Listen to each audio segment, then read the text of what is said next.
Alors on y va maintenant avec une nouvelle capsule qui va porter sur le chapitre 2 de Genèse. Alors si vous avez une Bible, bien je vous encourage à aller la chercher. C'est ça. Alors moi je lis dans la version second 21. Alors voilà, ça commence comme ceci. C'est ainsi que furent terminés le ciel et la terre et toute leur armée. Alors, ça fait référence au chapitre 1, évidemment. Toute leur armée, bien, c'est tout ce qui remplit le ciel et la terre. Donc, l'armée, pas nécessairement avec la connotation de guerre, mais dans la connotation plutôt de l'organisation, de l'ordre hiérarchique et tout ça que Dieu a fait. Donc, chacun est à sa place et puis toute l'harmonie qu'il y a, alors c'est comme dans une armée finalement où il y a des structures.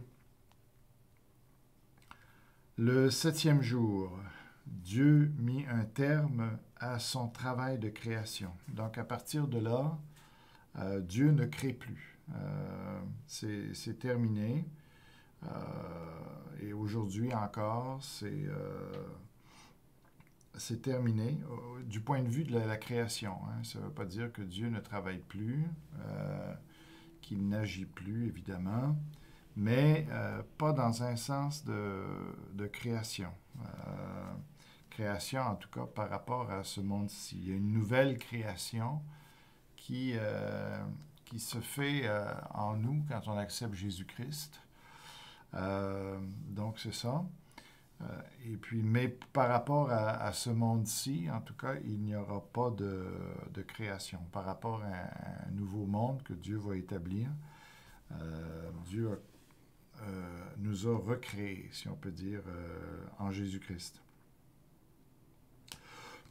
Donc, il se reposa de toute son activité le septième jour. Donc, il ne faut pas prêter à Dieu une certaine fatigue où il a besoin de reprendre ses forces. Évidemment pas. Se reposa, ça veut dire simplement qu'il a arrêté de son activité. Dieu bénit le septième jour. Donc, on voit qu'en tout cas, il y a quand même, il y a une insistance. Hein, le septième jour, après, il le dit encore, il se reposa toute son activité le septième jour. Dieu bénit le septième jour. Donc, ici, on le voit 3 fois répété, ce qui nous fait penser encore une fois à la Trinité. Et évidemment, pour nous, c'est clair qu'il s'agit vraiment d'une autre journée, mais qui n'est pas tout à fait du même type que les autres. Hein.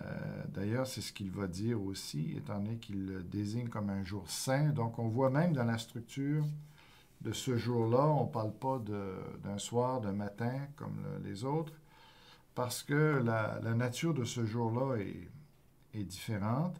C'est un jour qui est béni.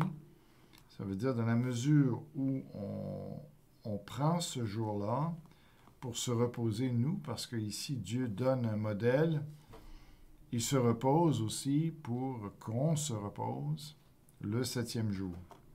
Et c'est dans la mesure aussi où le septième jour est un jour à part, hein, un saint dans le sens, c'est ça. C'est pas que les autres jours sont mauvais ou ça a été souligné que c'était bon, très bon.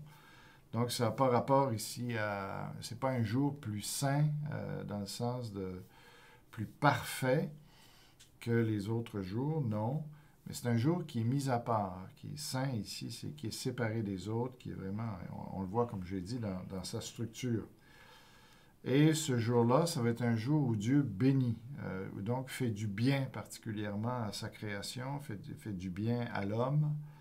Donc c'est toute l'importance de prendre ce jour de repos. Maintenant, on sait que dans la Nouvelle Alliance, le Nouveau Testament, En Jésus, on a le véritable repos. Donc, c'est ça, c'est ce qui ne veut pas dire que on n'a pas besoin de se reposer physiquement et tout ça, mais aujourd'hui, le repos dont on jouit comme chrétien est beaucoup plus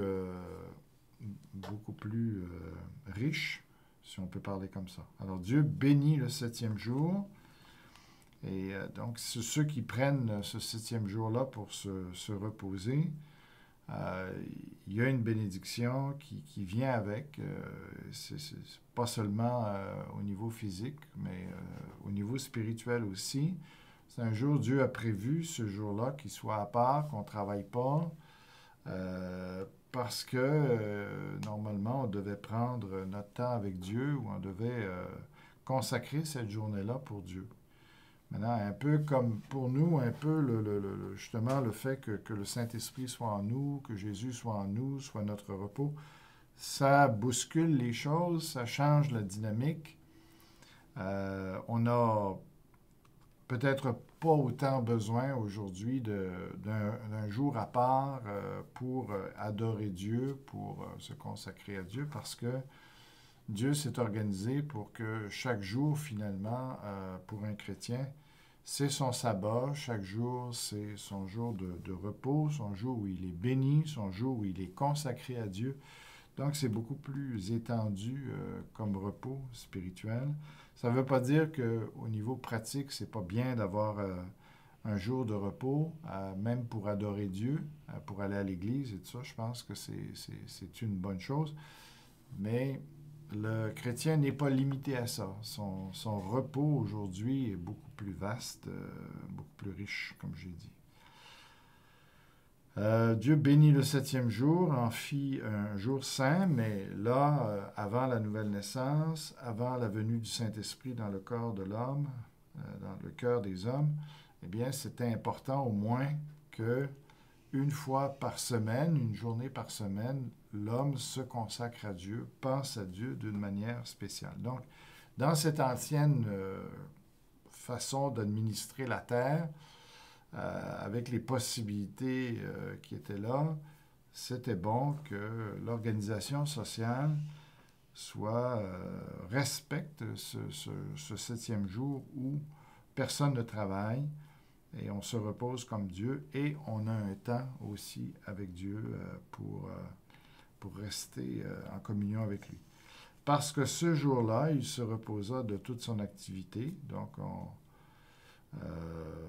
on voit, hein, parce que Dieu s'est reposé, l'homme doit se reposer aussi.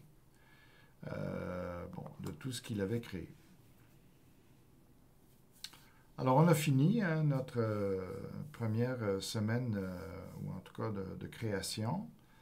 Et là, on arrive ici, Moïse veut reprendre des éléments pour compléter. Donc, il n'y a pas ici un deuxième récit, comme certains le disent, de création et qui serait même contradictoire avec le premier parce que l'homme aurait été créé avant les animaux, etc.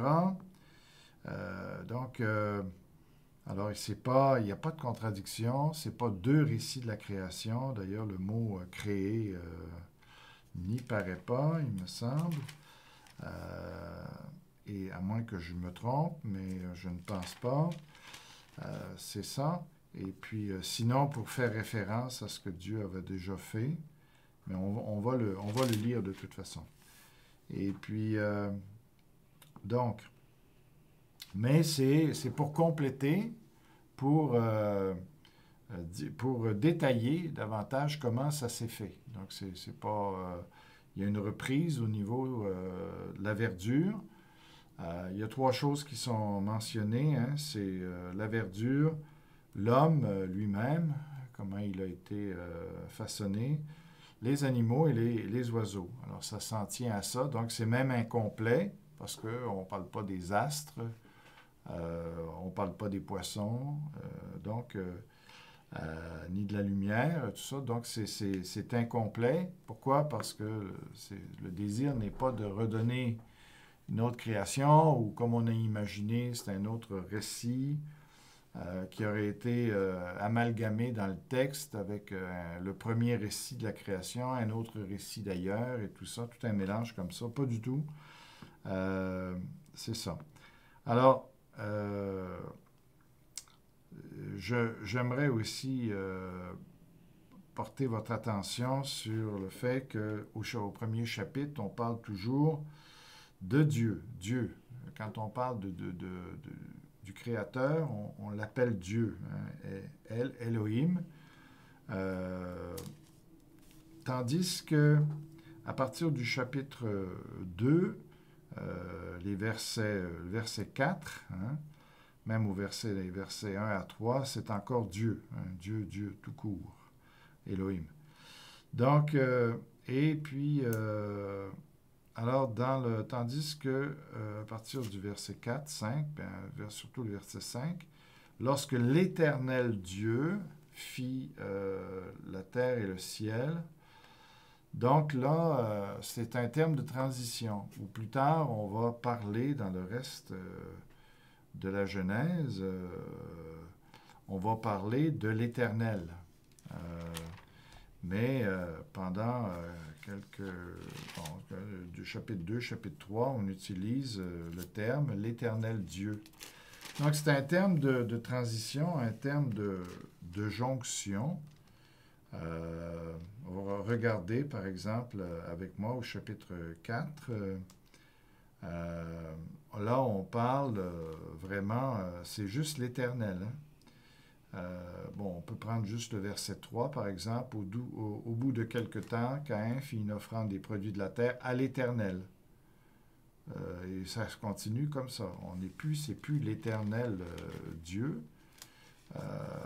Alors, on a un terme ici, l'Éternel Dieu, qui se veut faire la jonction entre le Dieu de la création et le Dieu de la rédemption, parce que l'Éternel, c'est le Dieu rédempteur, hein? C'est le Dieu sauveur, le Dieu personnel, celui qui fait des Juifs son peuple, et puis des hommes son peuple.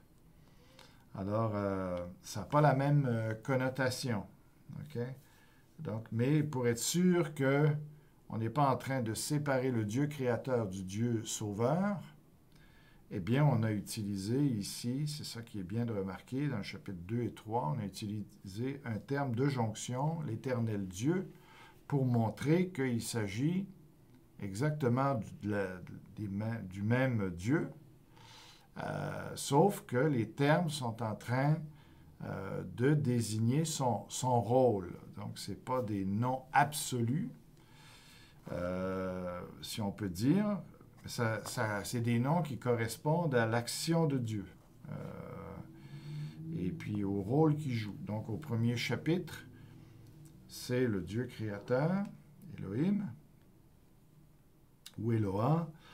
Et puis, par la suite, ça va être l'Éternel. Donc, vous avez vraiment compris c'est le rôle ici, ce qui montre que vraiment, on n'a qu'un récit ici, et qui est bien harmonisé, bien rattaché les uns aux autres, mais qui nous montre les époques, là, les étapes.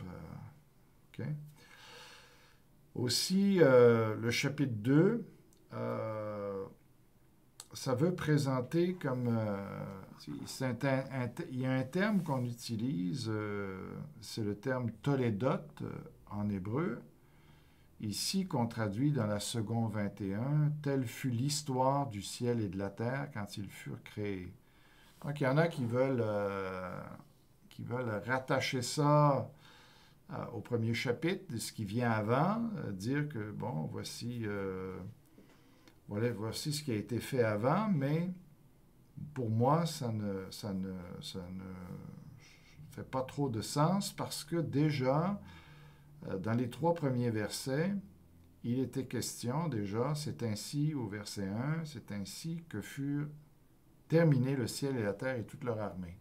Donc, ça met une conclusion sur ce qui précède. Alors, le terme ici, Tolédote, telle fut l'histoire, bon, il peut se faire traduire par histoire, mais aussi on peut le traduire par origine, voici les origines, ou voici plutôt la postérité, ou l'engendrement, la postérité. Donc, gardons ce terme ici, voici la postérité du ciel et de la terre. Et c'est un terme qui sert et qui sert en tout cas à décrire le livre de la Genèse, finalement, comme un livre qui donne des séries de postérité, ce que certains ont engendré. Donc ici, qu'est-ce que le ciel et la terre ont engendré? Ou la descendance de la terre, c'est quoi? Puis, par exemple, on va le voir par la suite, donc on peut voir dans 5.1, on utilise le même terme Tolédote dans 5.1, par exemple. Voici le livre de l'histoire d'Adam, ou voici le livre de la postérité d'Adam. Alors, on voit au verset 3, à l'âge de 130 ans, Adam eut un fils à sa ressemblance. Donc, on voit très bien que c'est une postérité, là. C'est la même chose si on regarde dans 6.9. Aussi, voici l'histoire de Noé. Hein? Mais plus loin, hein, ça dit au verset 10, Noé eut 3 fils, Sem, Cham et Japheth. Donc, ça parle de la postérité de Noé. Et si on va plus loin encore, 10.1, voici la lignée des fils de Noé, ou voici la postérité des fils de Noé. Et ça se continue comme ça tout le long du livre de Genèse, pour se terminer avec 37.2, par exemple, où voici la lignée de Jacob. Donc, voici la postérité, voici le Tolédote de Jacob. Alors, le livre de Genèse est organisé pour donner comme ça toutes ces postérités, toutes ces généalogies, ces descendances. Hein. Alors ici, quand on prend notre terme dans 2.4, voici la postérité du ciel et de la terre, c'est pas pour désigner ce qui vient avant, mais au contraire, ce qui vient après, ou en tout cas,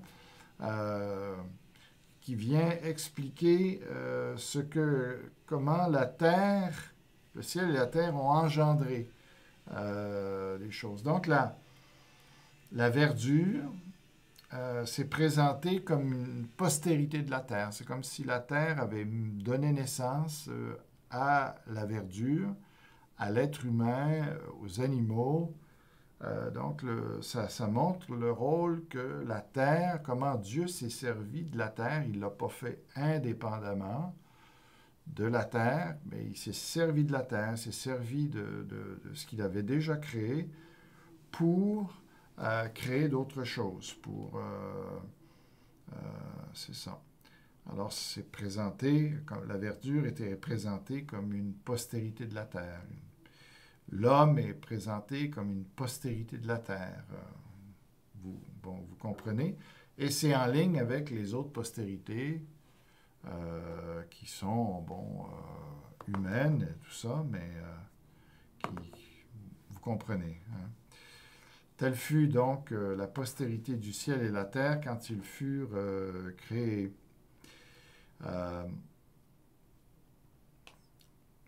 Lorsque l'Éternel Dieu fit la terre et le ciel, donc il n'y avait encore aucun arbuste des champs sur la terre et aucune herbe des champs ne poussait encore. Car l'Éternel n'avait pas fait pleuvoir sur la terre. Donc, ça montre qu'il va y avoir éventuellement de la pluie sur la terre, mais jusqu'au 3e jour, il n'y a pas eu de pluie. Puis même au début, on voit que ça ne sera pas vraiment de la pluie comme on la connaît pour fertiliser la terre. Ça va être une vapeur, ça va être une rosée si on peut dire. Alors, il dit après, alors, car l'Éternel Dieu n'avait pas fait pleuvoir sur la terre, ça envisage aussi probablement déjà notre époque, où nous, c'est plus la pluie, hein, c'est la... Et il dit, et rajoute, donc, il explique pourquoi il n'y a pas de verdure, c'est qu'il n'y avait pas d'eau qui est tombée, finalement, ou qu'il n'y a pas eu d'eau qui a été répandue sur la terre pour fertiliser. Alors, il n'y avait pas d'homme pour cultiver le sol. Donc, en tout cas, ça fait drôle. On peut comme penser que l'homme est responsable de la verdure, puis des arbres même qui poussent, mais ça ne va pas jusque-là. Au maximum, c'est un détail qui rajoute ce qui vraiment ce que la nature a besoin, ce que la terre avait besoin pour produire la verdure. C'est pas de l'homme, de la contribution de l'homme, mais c'est la contribution de l'eau. Mais ici, il rajoute un détail, ou il rajoute ce détail-là pour montrer quand même, à la limite, ça pourrait être juste pour montrer le rôle de l'homme pour faire en sorte qu'il y ait de plus belles cultures, ou des plus beaux fruits, ou que les récoltes soient plus abondantes. On connaît ce rôle de l'homme-là. C'est le maximum qu'on peut donner à l'homme, sa contribution, si vraiment c'est ça qui est visé ici en ajoutant ici le détail que l'homme doit cultiver aussi le sol. Cependant, une vapeur montait de la terre et arrosait toute la surface du sol. Là non plus, c'est pas tout à fait notre rosée, hein, parce que, bon, il y a plutôt de l'humidité dans l'air, et quand, avec le refroidissement la nuit, eh bien, il y a une condensation qui se fait, qui arrose aussi les plantes durant la nuit.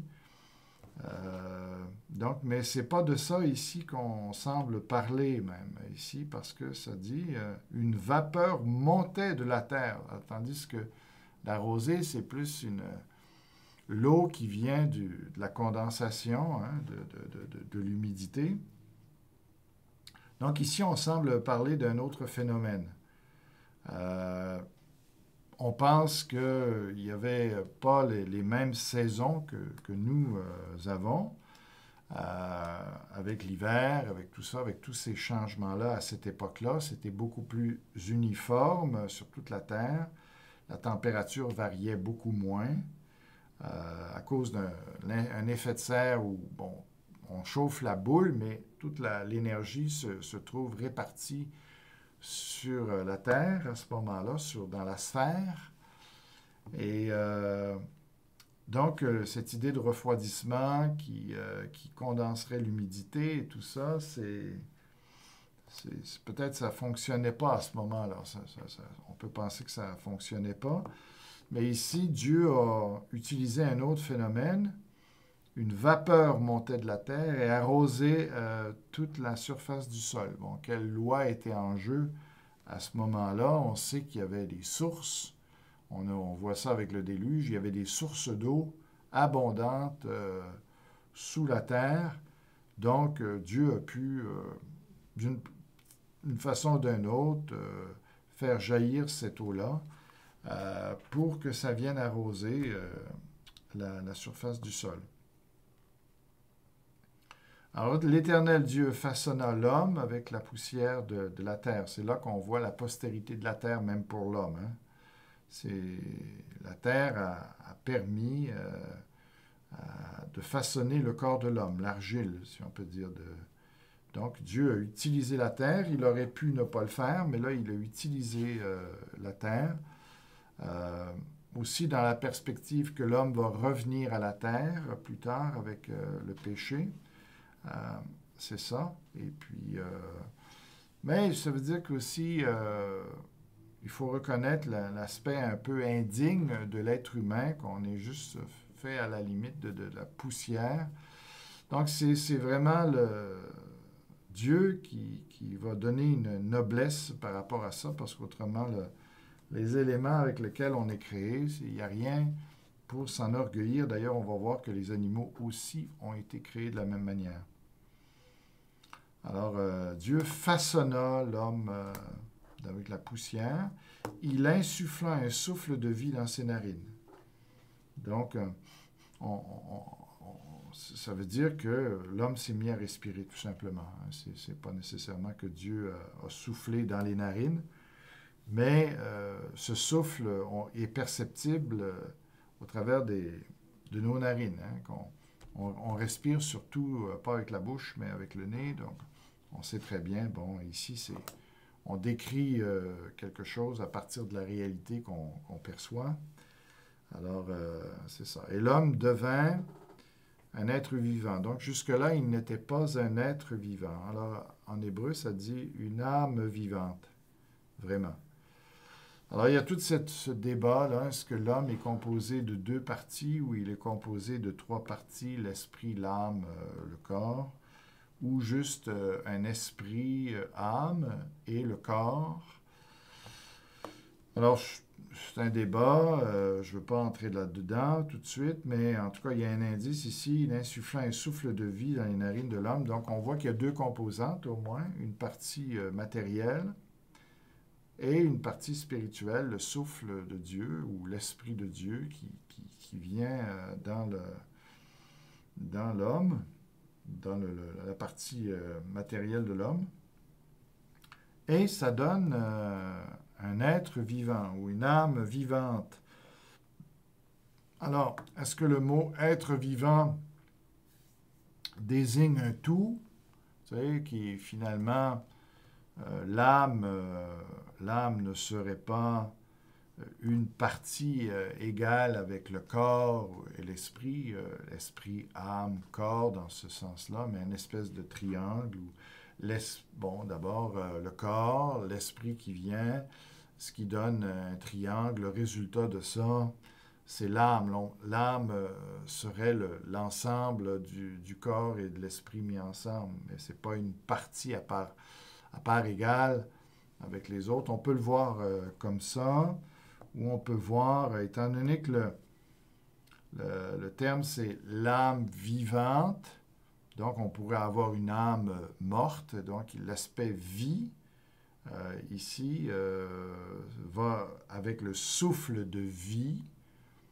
et puis l'âme ici serait donc plus rattachée au corps, voyez-vous, l'être vivant, le mot vivant est plus rattachable à souffle de vie, tandis que le mot âme serait plus rattachable au corps, qui est de poussière. Donc, l'âme pourrait avoir un rapprochement ici avec le corps, peut-être modifié par le souffle.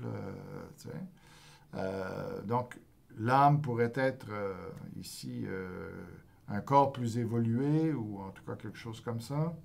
Et puis, à cause de la vie ou de l'esprit de vie qui vient. Alors, 2 choix finalement.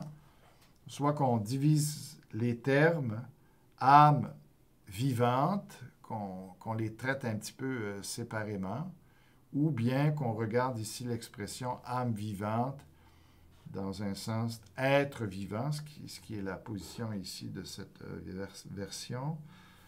Donc, ici, ça parle d'un tout, qu'il ne faudrait pas diviser. Alors, voilà, en tout cas, c'est à réfléchir tout ça, mais c'est les possibilités qu'on a ici.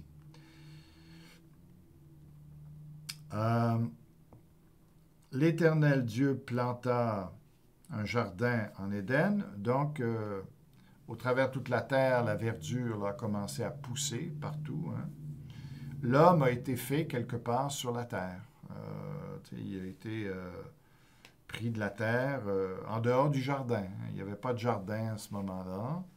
Et là, au travers de toute cette verdure qui était répandue sur la terre, au travers de l'homme qui est né dans cette verdure-là, quelque part sur la terre, Dieu a fait quelque chose par la suite. Il a planté un jardin. Donc, le jardin d'Éden, c'est vraiment un lieu spécial qui a demandé une attention spéciale, une résidence spéciale pour l'homme. Hein? Et Dieu a planté un jardin, il y a mis tout son amour, tout son soin.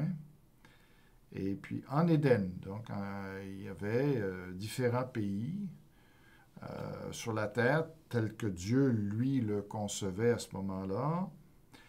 Et il y avait ce grand pays d'Éden. Et dans ce grand pays d'Éden, qui regroupait un grand territoire, à l'est, eh bien, dans cet est-là, il a planté un jardin. Ici, où c'était pas comme le reste de la verdure qui a poussé par l'eau, mais là, c'est vraiment quelque chose qui a été mis là par Dieu lui-même, qui a pris soin de planter ce qu'il voulait. Tout ça. Donc, c'est beau comme image ici et comme réalité aussi.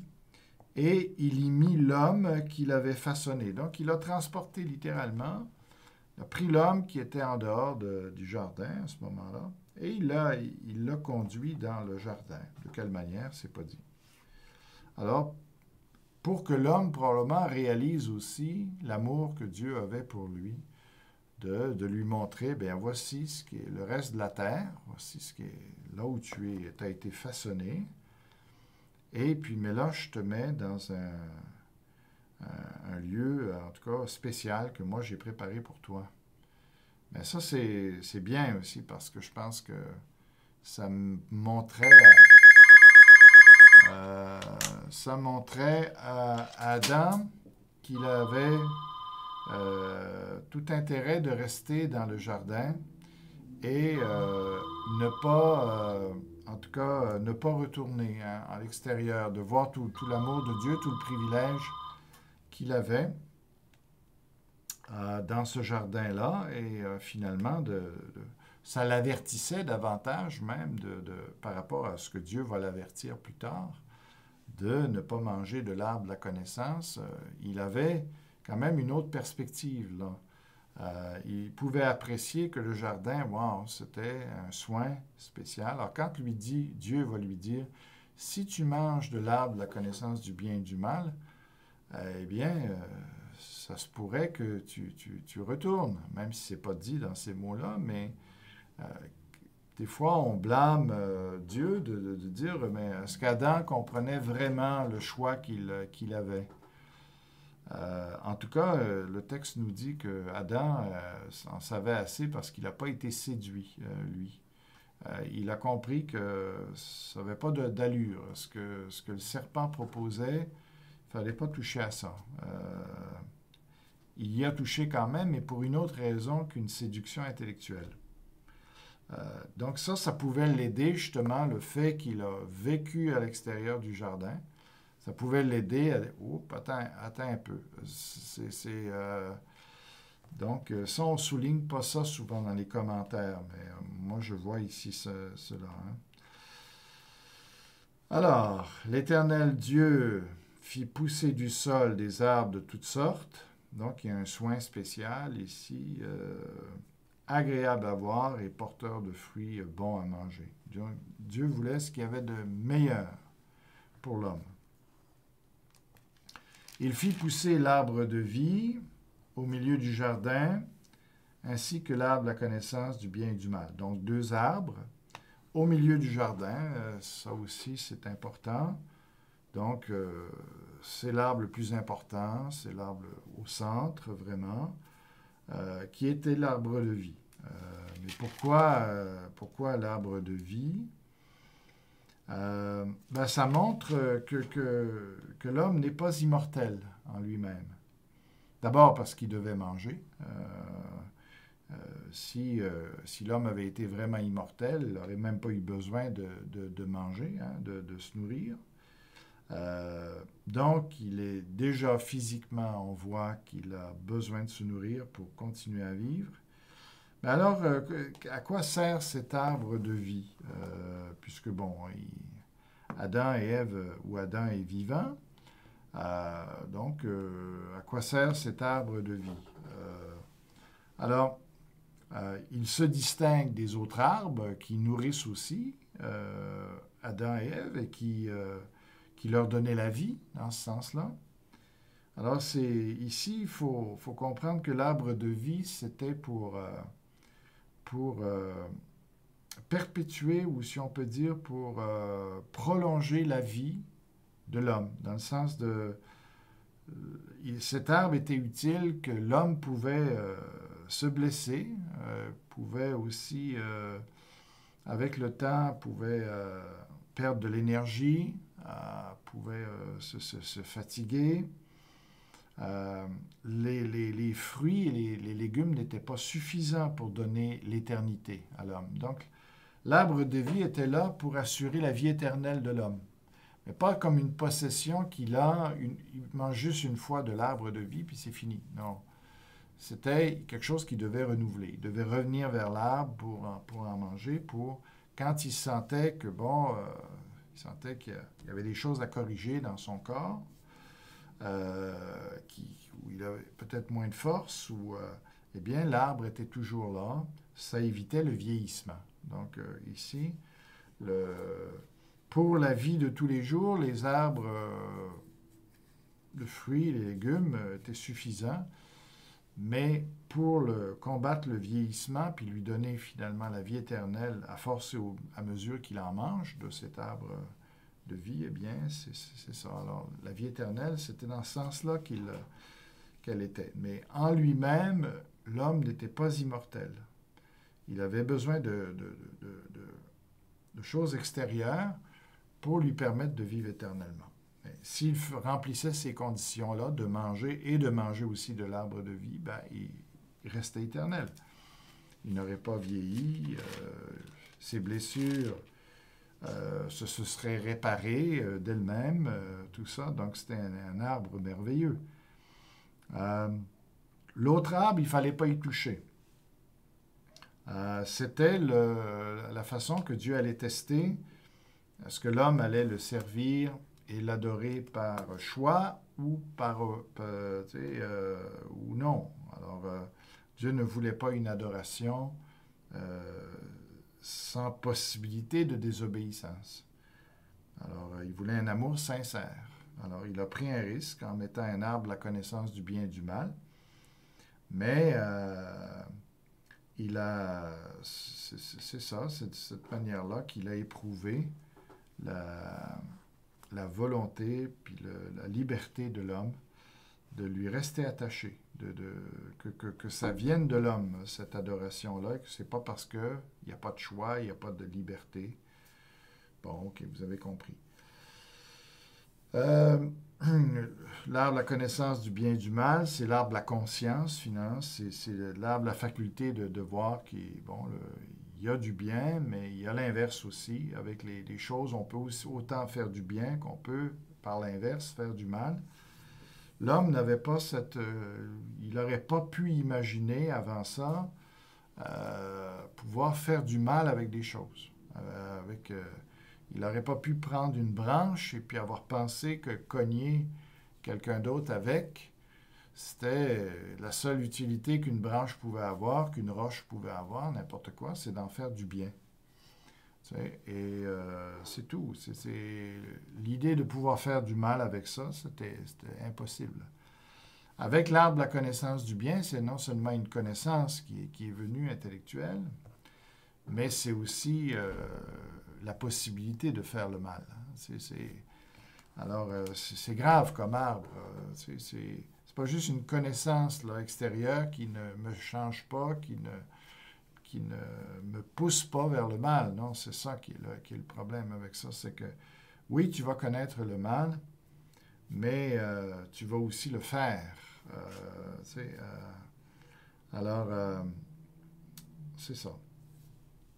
Tandis que lui, Dieu, il connaît le bien et le mal. Il sait qu'on peut faire le mal avec les choses. Mais lui, il n'est pas tenté de faire le mal. C'est ce que Jacques va nous dire et tout ça. Mais Dieu a cette capacité là, de voir les deux possibilités. Mais lui, ça ne l'attire pas à faire le mal. Tandis que nous, cette connaissance-là du bien et du mal, elle n'était pas pour nous. Et pour nous, dans le cas de la séduction puis aussi de l'influence du diable, c'est devenu quelque chose contre nous. C'est que non seulement on connaît le bien et le mal, mais on a le pouvoir et même la tendance à faire le mal en plus. Alors ça, c'est ça qui est grave. Bon. Un fleuve sortait d'Éden, donc ici, juste avant d'arriver dans le jardin.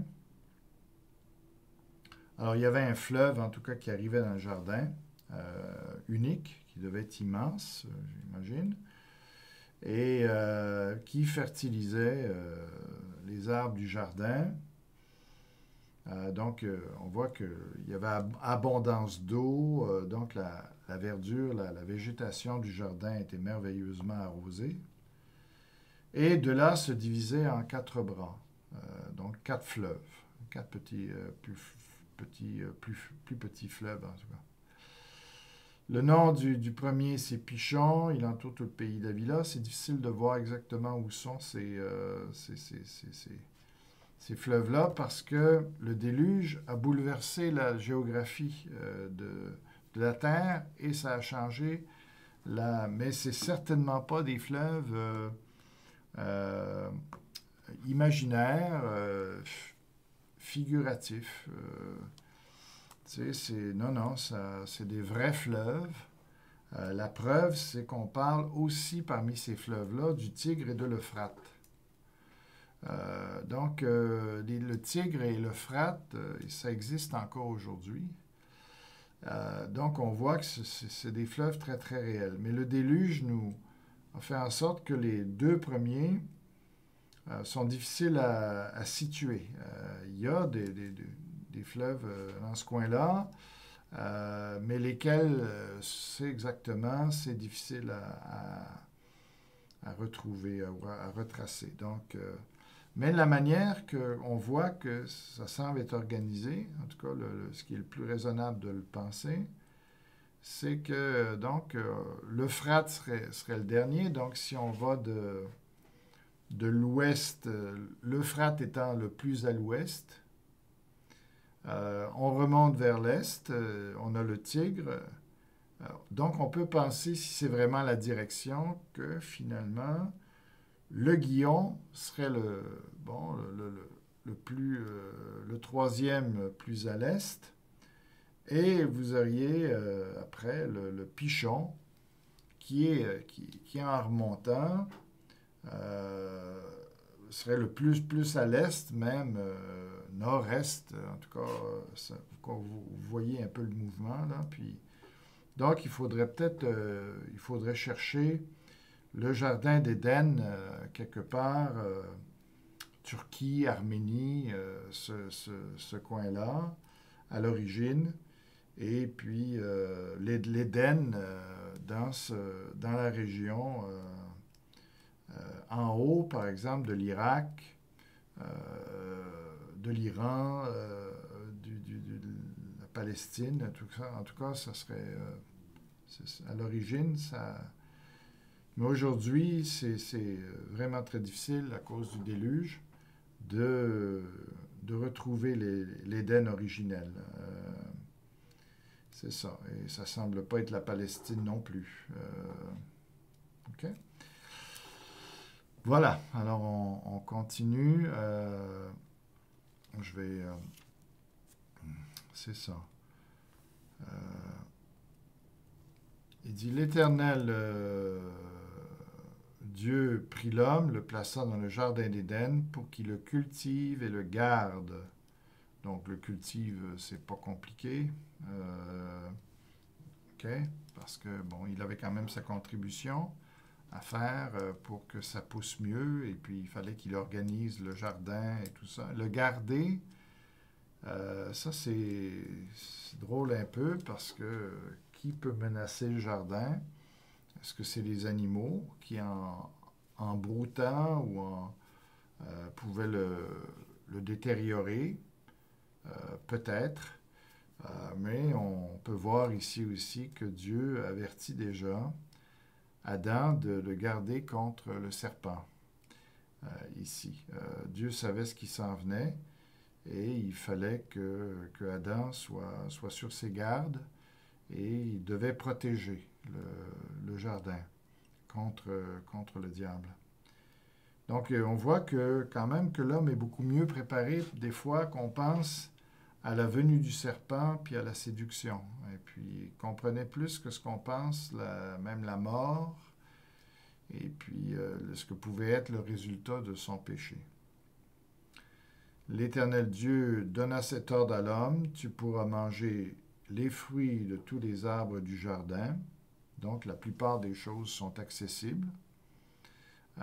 Dieu n'est pas un Dieu qui restreint, qui prive, loin de là. Mais tu ne mangeras pas le fruit de l'arbre de la connaissance du bien et du mal. OK, car le jour où tu en mangeras, tu mourras certainement. Alors, le jour où tu en... Alors, c'est... Adam et Ève vont mourir immédiatement le jour où ils vont en manger. Donc, on voit bien que la mort, c'est pas premièrement physiquement. Ça ne l'exclut pas, mais la mort, c'est d'être privé de la vie. C'est d'être privé du Dieu de la vie, de la source de la vie qui est Dieu. Donc, l'homme a été coupé de Dieu, coupé de sa source de vie, le jour où il en a mangé. Donc, spirituellement, l'homme a déjà été, il est mort, il a été déconnecté de Dieu, débranché de Dieu, de la source de vie, instantanément. Après, tout ce que l'on voit, c'est les effets de la mort. C'est la mort sous ses autres aspects. La mort dans le psychique de l'homme, dans ses pensées, dans tout ça, et dans ses sentiments. Puis après, bien même dans son corps, le vieillissement. C'est ça, donc c'est par étapes, mais on ne peut pas se déconnecter l'un de l'autre. Mais le premier qui est venu, c'est la mort spirituelle, la mort d'être privé de cette communion avec Dieu. Et on va voir d'ailleurs ça au chapitre 3. Et puis, c'est ça. Donc, on va arrêter là pour cette capsule concernant le chapitre 2.